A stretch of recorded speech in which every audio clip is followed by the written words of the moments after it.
So here we go. We're going to talk about the regionals, the recap. We're going to play the Vitality versus Reciprocity series because it's a little shorter, and this is going to be a relatively short recap. We still have a lot more videos to make this week. I've also been very busy trying to get ready for baby number 2. So we're just going to get right into it. So let's start with North America because we always do because it's Saturday. We'll probably touch on South America and OC, but not really talk too much about it. Maybe Chamaco can do some insight with the South American region when we get to that point. But let's talk about it. Let's talk about what happened in NA. The Knights versus Ghost. Poor Ghost, man. Poor Ghost. They had a 3-2 lead and a 3-1 lead, and they blew both. And it's just unfortunate. The last 3 games of the 3-1 lead versus E United, they scored 1 goal in all of them. They lost 2-1 in every single one. Then the last 2 games, they scored 1 goal and then 2 goals, and Pittsburgh Knights just destroyed them 6-2 in the final game. Poor Ghost, man. Like, Ghosts were looking good all season. I did feel like there was definitely a chance for them to upset Pittsburgh Knights, not only just make it. But that's what always hurts when you lose twice. Like, I feel for Barcelona with the reverse sweep, but you feel, I think, worse for Ghosts because they had 2 chances at it, and they couldn't get it done. So, you know, Ghosts, they fall back to the same exact spot for the 4th season in a row. We'll see if they can bounce out of that, but didn't play incredibly terrible. Like, Atomic obviously played really well, but like, it is what it is. Like, I think this team probably doesn't change going into next season, and we're going to talk about this a lot with the teams that got eliminated in terms of roster moves. I do feel like that's a team that will probably stay together, but who knows, because it's going to be wild out there. If Cloud9 or G2 get relegated, who knows? Who knows what happens? First killer's on the table as well, and we're going to 10 teams. So there's going to be a lot of, like, moving around, you would assume, but I think Ghost is in a relatively good spot going into next season. Like, I think they'd be fighting again for a top 4 finish. Moving on, we'll talk about Rogue as well. Rogue didn't look great. Like, Wonder at times, like, some costly mistakes. I felt like E United was like their same selves that we've seen a lot of. Like, the one difference I think with E United was Hoxer really played extremely well, and we've been kind of waiting for that all season. I felt like we came into the season hyping up Hoxer, and he didn't deliver necessarily. That was more Ajax actually generally who delivered on like the carry for the team. But Hoxer performed really well versus Rogue. Had like 3 top 5 goals basically. I think I put 2 of them into the top 5 for the Rlcs for that weekend, but like, it could have been all 3. So Hoxer really performed well, helped them out a bunch. But Rogue, like, I think the obvious answer, I think a lot of people will be saying, is probably Wonder gets the boot, unless like an AJ gets picked up by someone, right? It's always possible that AJ, you know, goes to Ghost, you know, or whatever. So that's always possible, and that's always a thing when you're talking about a player that you think is for sure going to get kicked. There's always the other option of if one of the best players on that team moves. Like Alpha on TSM, he could just move. Remco's still in the RLCS, as long as they don't get relegated, per se. So E United, they beat Rogue, and then they go into that last match. And again, it's like hot versus cold, right? Like, E United and Rogue came in relatively hot this weekend. They beat Ghost last week 3-1. A lot of people were like, Ghost got what they wanted. It wasn't a huge deal. But still, there was some momentum. But the thing I thought would change was because Ghost actually looked really good versus Pittsburgh Knights. Thought it was a very competitive set. It definitely looked like 2 World Championship teams. And so I was like, that's a good sign. Because I was worried that Ghost, say they lost that series, like if it was a blowout, a 4-1, where they didn't look great and Pittsburgh Knights kind of took it to them, then I thought whoever won between E United and Rogue would have a pretty easy time versus Ghost. But that wasn't the case. Ghost, obviously, that they battled back. They lost game 1, like on a 0-second goal, I believe it was, and then they bounced back and won 3 games in a row. But then that rolled his shot, man. That rolled his shot to end it. Atomic just trying to play a little bit too fast. Wanted to go for that counterattack, and it just backfired on them hard. And 4 minutes of overtime. There is nothing more nerve-wracking than doing 4 minutes of overtime when your playoff lives are on the line to go to the World Championship. There is nothing else. Like, even at the World Championship, which is probably pretty nerve-wracking because of the crowd, it's probably a different set of nerves. But at the end of the day, you're like, well, we made land, right? At the end of the day. Here, it's like, that's the goal of all these players, to make it to the World Championship. That's what they started their careers at. Like, that's the pinnacle. It doesn't matter what seed you get, really, all that much. You just want to be there. Be in that conversation. Have fun at media day. Just hang out with everyone. And poor Ghost, man. It would have been 3 first-time World Championship players. It was 3 first-time for E United, as well as Space Station, as well as Pittsburgh Knights. The first time we've ever had 9 first-time players from a region. Absolutely insane. Which, that would be insane in like a Season 2 or Season 3. But we're at Season 8. There's been 7 other opportunities for some of these guys. Not all these guys, obviously, because some of them were too young for the first World Championships, to make it to the World Championship. But 9 of them, their first time, will be in Season 8. That's absolutely insane. So it's going to be really cool to see how they all play out. Then we go Pittsburgh Knights, Space Station Gaming. 4-2 win. It was an extremely low-scoring series. Like, only one team scored 3 goals. And it was an overtime game. That was Space Station Game 1. And then after that, every game was 2-1 except for 1-1-0 game. Extremely defensive, which is usually not Space Station's cup of tea, I feel like. I feel like that's more on Pittsburgh Knights. Maybe that's why they won. But Space Station, a little bit rocky, but I wouldn't take too much away from this. I think Pittsburgh Knights is obviously a quality team. And we'll see what Space Station does going into the World Championship. And honestly, the 3 seed for NA, I kind of favor that seed a little bit going into the World Championship because they get to play, I believe, Canberra Havoc, I believe. So that's not a bad first game. That's one that they should definitely win. And then they go into Reciprocity warmed up. So that's not a bad way to go into the World Championship. So Space Station, they get the 3 seed. Then Energy versus E United. The one positive for E United is they challenged them a little bit. They won 2 games, games 3 and 4. But Energy is a really good team. And E United at least showed that they can hang with the big boys. And they lost 4-2 at the end of the day. Not too much to say here. I think you could have had Justin or Garrett be the playoff MVP. I think Justin looked better in the E United series, and I think they looked relatively close to the same in the finals, except Garrett really poured it on right at the end. And that was like games 3 and 4 where we already told production, like, let's give it to Justin. And then Garrett G pours it on a little bit. So in that final, Energy just completely outclassed them. There wasn't really anything more to say there. Like, I want to look at their shot totals as well. I'm going to go check that out real quick. Let's see. Actually, it's actually a pain in the ass to get to, so I'm not going to bother. But yeah, it wasn't pretty. Energy, every single game put up at least 3 goals. And again, that comes off a series where Pittsburgh Knights didn't put up 3 goals at all versus Space Station. And even if you go back to Ghost, they played 7 games. In that series, they actually did put up 3 goals 3 times, so that's good. But besides that, their offense was a little bit lacking throughout the playoffs. And Energy, they look like the number 1 team in North America. Who knew? Another 4-0. They won 11 in a row in the finals of a regional championship. That's absolutely nuts. Yeah, it's crazy. Like, Energy's really good. And all 3 of them played well. Like, Turbo didn't really have any major defensive errors or anything like that, which is like the only concern I really have for them going into the World Championship. But it's funny because with all this new meta crap and all the stuff that we keep talking about, like Energy really doesn't do that, and that they don't really need to. They just know how to win, and Energy's really good. So the other notes I have for this is we'll look at the bracket for the NA teams. We'll talk about it a little bit. Now, again, it's not on screen. I just figured you guys would rather see some gameplay and not these guys looking at each other. So we'll go over here. We'll go back a little bit. No one wants to look at Jorby and James Watt. So you go into the bracket for Energy. That they played the winner of Veloce Low-Key. They probably would have preferred Low-Key not be on their side of the bracket, but they are. And Veloce is that 3 seed, and I think a lot of people, including myself, would probably still be like, well, I'm not completely sold on Veloce. So it's not a terrible bracket for Energy. We'll see who wins that between Low-Key and Veloce. But Energy historically has done very, very poorly when they have to play a team warmed up.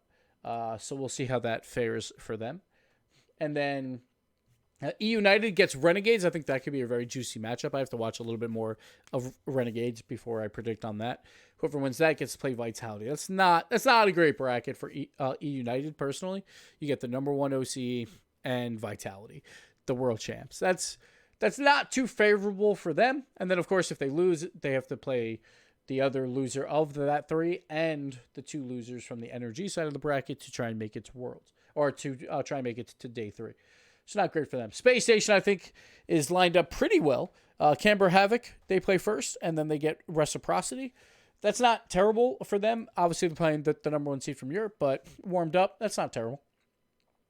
And the Pittsburgh Knights, they play the winner of Dignitas 3 Sins. I think a lot of people would flat out say Dignitas is going to win that series. And that one's a little bit tough. It's going to be, the inexperience versus the experience. But if anyone can do it, we've seen Pittsburgh Knights do it before.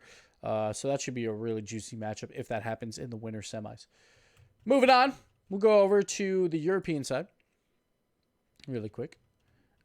Actually, I did want to check if you guys want to guess who scored the most goals in the regional championship, who had the best goals per game. And I'll look at assists per game too. So I want to see some guesses. Most goals, most assists, and most shots is I want guesses from the peanut gallery. And best shooting percentage, why not? And we'll see if anyone wants to guess. If no one wants to guess, that's fine too. But overall, it was pretty dominant from the team's perspective. Like, obviously, like, Energy dominated through the regionals, which is not a huge surprise. They put up almost 3 goals per game. So, obviously, goals per game is going to come from Justin, was number 1, I believe. And then, 2.9 goals per game to 2 goals per game from Ghost. Like, that was the next highest. Pittsburgh Knights down at 1.8. Rogue at 1.83. EU United only 1.5. And then Space Station at 1.33. Let me look at that. So goals per game, highest was Justin, I believe. Or is it Garrett? No. Justin, then Turbo, actually, which is a good sign for Energy, getting him involved in the offensive side. Then assists per game. It was Garrett G, followed by Illusion, followed by Justin and Turbo. That's how dominant Energy was. Saves per game comes down to Cyclical, because obviously they were getting dominated a little bit by Pittsburgh Knights. Still, though, Pittsburgh Knights, tons of saves on the board. Gyros in second, Mist and Reddles round out the top 6. And shooting percentage was atomic at 31%. Followed by Gyro, who's shooting really well, then Turbo. AJ and Wonder were actually up there too. So that's actually not bad for that. Like, they were shooting 28 and 27%, which is not terrible. Like, Rogue didn't shoot that badly in their series. But still, it wasn't enough. All right, move over to Europe. Most goals, Turbo, most assists, Garrett, most saves, Justin. It's pretty close. So everyone doing something weird. There you go. Moving on to Europe. So I think coming in, like I said, that like I might say that Mouse has the hardest chance to make it to Worlds. Like, I think probably, like, say there was odds, it would probably been Dignitas barely, but then Mouse. Mouse Sports, like, they look flat in week 4, and my main concern was they looked flat in week 4, but they were very excited and they were very confident from their week 4 wins. So my concern was, all right, you're very confident, then week 5 it's the same exact thing, but now you're playing better teams, so you lose. And then it just never got fixed, right? They had 2 weeks off. You hope things get fixed for Mouse Sports. It never looked like they had too much of a chance. They obviously battled back a little bit against Dig. So there was probably more of a chance there because that game 6 overtime. Say that goes differently. It's possible. But their first series versus Vitality was just Vitality outclassed them. Vitality didn't score a lot. That was like the main issue, was like Vitality kept it close, which feels like the old school energy of like they're so much better than the other team, but they're not worrying about goals. And that's good and bad, obviously, right? Because like one mistake, then these games are tied. But Vitality, they only put up 6 goals in 4 games in that series, but they get the win. Mouse only scored once, and that was all the way back in game 1. So their woes continued. And then Dignitas versus Barca. Poor Barca. Man, you're up 3-0, doing really well. A 5-1 win in game 3. You're like, all right, it's over. It's over. And then I was like, as long as they don't get to Champions Field, they're probably fine. But then they go to Champions Field. Ronicky just beans that post read completely. And then Violent Panda scores the counterattack goal. Have to give credit to him to score that counterattack goal. After that, the floodgates opened. And that's 3 different series where Ronicky was the main offender of like why they lost those series. One was versus Reciprocity week 1. There was only 1 goal scored in game 5, and it was an easy save, and Ronicky whiffed. There was the kickoff play versus Veloce. And say what you will, like, is that his mistake, his controller, whatever, it's still him. And then here versus Dignitas. Barcelona went 0-4 in Champions Field. Really hurts. And that was my one concern. I was like, they're insanely good. They just got to close out series if it's close, and they couldn't do it. I thought they had a chance at being the best team, but Dignitas, they take those reins from them. Then Dignitas takes down Mouse, which we talked about a little bit already, and Vitality versus Veloce. I'm very happy Veloce bounced back and made this a series, because if they would have got 4-0 swept by Vitality, everyone going into the World Championship would be like, it was a fluke. League play was a fluke, and we'd be done with it, right? There wouldn't be that much excitement for Veloce going into the World Championship. But now, because they take 3 wins versus Vitality back to back to back, there's still a chance, right? There's still a chance for Veloce. They look like they have some offense going for them. They obviously win a game 5-2, then 2-2-1 wins. And generally, it's going to be more defensive for Veloce in general. But they at least put up some offense. Even game 1, 4-3. They got shut out twice, and then they lost game 7, 2-1. But there's some sparks for Veloce. I'm still not like incredibly sold on them. I haven't been all season. But like, if people are nervous at LAN, and if they play their mistake-free game where they just try and capitalize, it could go far. They could go far. It's very possible. But Veloce falls to Vitality. Reciprocity versus Dignitas, another game 7. And it was like very interesting. So I felt like both leagues, we had a lot of really good close games, but then by the end it was just blowouts, which was really strange. But Reciprocity 4-3 over Dignitas. Dignitas, they had a 3-2 lead. Very, very possible. Then 2 shutouts. 0-0 going into overtime. And Reciprocity scores to get the win. Reciprocity probably shouldn't have won this series. Their offense, they really didn't do a whole lot. They scored, 5, 6, 7, 8, 9. 9 goals in 7 games, but they get the win. And you have to credit their defense. Obviously, Chaussette making tons and tons of miracle saves. Like, James was looking at his boost when Chaussette was, cutting across the net, diving at balls, and basically no boost all the time. Chaussette just putting on a clinic. I was glad I said he was the best player in the world, and then he did that, and then he did the finals. Because Chaussette's a beast. Right here's the hammer. The hammer Chaussette. Yeah, I need to see Dig shoot well for more than a week. Absolutely. Like, Dignitas, like, they obviously shot pretty well week 5. And even, like, in this regionals, it wasn't awful. I'm going to actually go over to their stats. Let's see what their shooting percentage was for for regionals.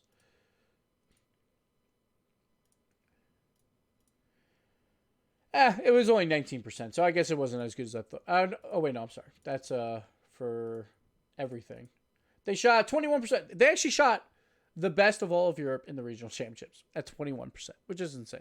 I did feel like, so throughout league play, like, I felt like shooting percentage was down in Europe, mostly because of bad offense. I did feel like, at least in the regionals, it was more about good defense than the bad offense. So there were still times, but Europe as a whole has been shooting incredibly low percentages all year long. Like, 21% is miserable in terms of shooting percentage. I actually want to see what North America was, because I didn't really look. So North America, yeah. So only one team shot worse than Dignitas throughout North America, and that was Space Station, who shot 17% in the regionals from their one series. Everyone else shot better than them. Now, again, you have to credit defense in Europe, and I think on some teams you can. But that's my one concern going into the World Championship is, like, if they're shooting like that versus, like, NA, and it depends again, is it bad shooting? Is it good defense? Yada, yada.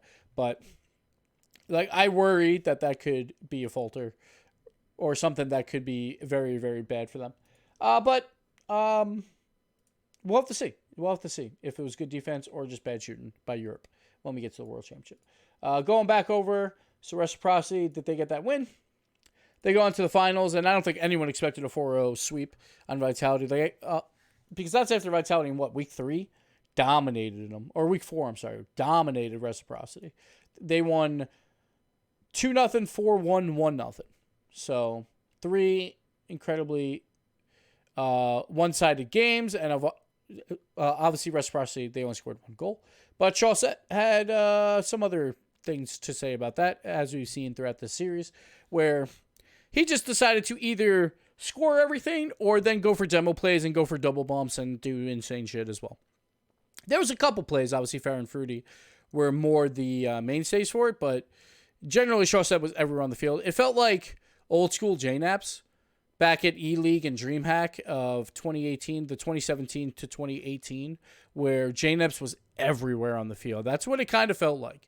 And the reason why I call him the best player in the world, because I think there's obviously an argument around other players, is like it's hard to tell, obviously, when you have different teammates, but I don't think Fair and Fruity are necessarily like grade A, top of the line European players. They're good, but I wouldn't say they're like a Garrett G. I wouldn't say they're like a Fairy Peak or K-Dop, generally speaking.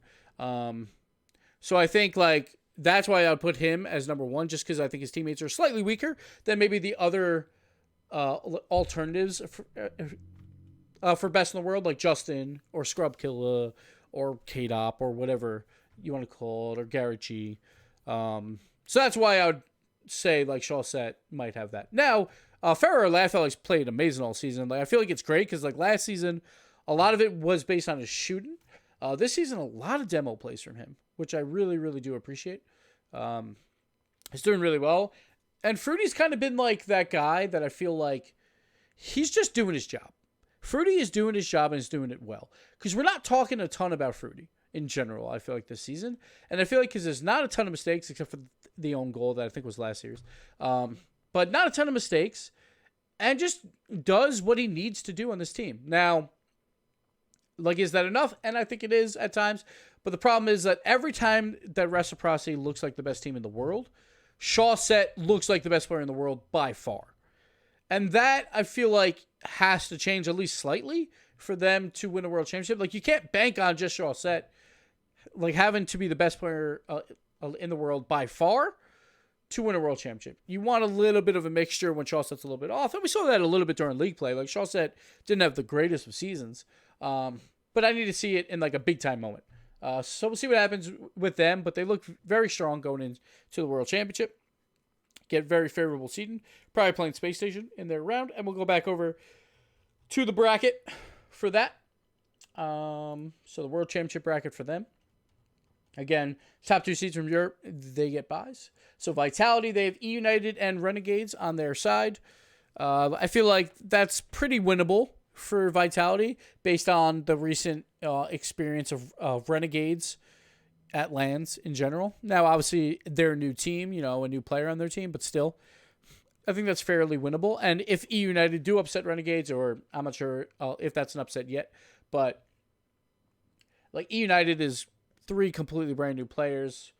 It'll be kind of like the rematch of like DreamHack, I think it was Dallas, where it was Team Yo versus Vitality in day one, where they won in 5, where I believe it was Roldiz and Ajax was there. So not the full team, but be a little bit of a rematch. But I still think Vitality probably comes out of that grouping. And then we got Veloce versus Loki. That should be a very interesting matchup. Whoever wins that gets Energy. And again, like Energy historically doesn't do well coming in cold. So we'll see how that goes for them. But that's a winnable bracket for Veloce. Because especially like if they're playing a no-mistake game, and if they continue to do that, where they capitalize on mistakes, like Energy's lost to that before. Like I called Veloce very similar to Flying Dutchman. They're obviously better in like mechanics and offensive ability, but like Energy's lost to that before at LANs because they make a lot of mistakes. So we'll see what happens. Then we got Reciprocity gets the winner of Space Station and Canberra Havoc, which is very likely Space Station. And I know it's not Canberra Havoc anymore, but for ease of use, which you can call them that. Same with Loki. And then we got Dignitas versus 3 Sins, who was the surprise out of South America. So that likely is a win for Dig. And Pittsburgh Knights, then they get to play them. And we know last time Pittsburgh Knights were on LAN, they really stepped it up. So we'll see how that goes. That should be an interesting matchup. The battle of the yellow and blacks. See how that goes. But it's going to be a very interesting Worlds. It was a very interesting regional championship. Yeah, I'm excited. real quick, South America, Three Sins. They came from the 4th seed. They were a team that will finish 4-3, which I believe probably lost to all the top teams. Let's see. They lost to Lotus, Low Key, and I guess they beat one of them. They beat INTZ. So they came from the 4th seed. They swept INTZ 4-0. They swept their first round Oxy team, who was a team that beat them actually in league play, who was the 5th seed. So 2 4-0 sweeps to start off, and then momentum, because it was a weird page playoff where the top 2 teams were on top, and then whoever lost waited until the bottom 4 teams all kind of petered out, and Three Sins won that, and then they got to play Lotus, who was the number 2 team, and I did call that I thought Lotus would falter in the lower bracket final, but I thought it was going to be the INTZ. I personally don't like this style of page playoff, just because it is so much momentum going in for whoever wins, because that's they play twice beforehand, and then the other team only plays once, and they lost. I feel like it's a little bit too much momentum, but you have to play what the bracket gives you. Three Sins got the win, and then Three Sins went on to beat Loki. Card, I think, was subbed out after the first 2 losses or something like that, so the best player on Loki, but still, Three Sins get the win. So they get the number 1 seed. Low-Key gets the number 2 seed, who they took down Lotus in their page playoff style. Low-Key was the team that dominated all league play. They finished 20 wins and 4 losses. So Low-Key is probably virtually the number 1 seed, but Three Sins really stepped up on this final day. And then obviously OCE, the big upsets over there was... We basically had a big 3 going into league play for OCE, and I think a lot of people at Ground Zero game in a distant 3rd compared to Chiefs and Renegades. But Chiefs had a bad league play, and that's a surprise because the Gauntlet, they actually won 2-0. Or I'm sorry, they won the last 2 Gauntlets over Renegades. I believe like the last one was a 4-0 sweep, but they lost to them in 7. Canberra Havoc beat Ground Zero in 7. Chiefs then swept Ground Zero in the lowers. Renegades beat Canberra 4-1 in the uppers. And then Canberra bounced back from that and beat the Chiefs in 7. Supposedly Chiefs had a lot of technical issues, but at the same time, like, it sucks, but you just got to win when presented. And they try to fix them as best they can, supposedly. I don't know the whole thing. But yeah, Canberra Havoc went 4-3 in that. Then the finals, they were kind of just like joking around a little bit, and Renegades win that pretty easily, 4-1. So Canberra Havoc, a team that went 0-7 last season. I don't think it's the exact same team. I have to look into that. I have to figure that out. But there you go. Thank you for watching. It's over. So Canberra Havoc, probably, like, I think Yummy said he had them probably like 5th or 6th or 6th, I think it was, in league play for predictions. So to come out and finish top 2, hats off to them. It's going to be really cool to see 3 new faces, the World Championship for them. And I'm excited. I'm excited for the World Championship. It's going to be a lot of fun.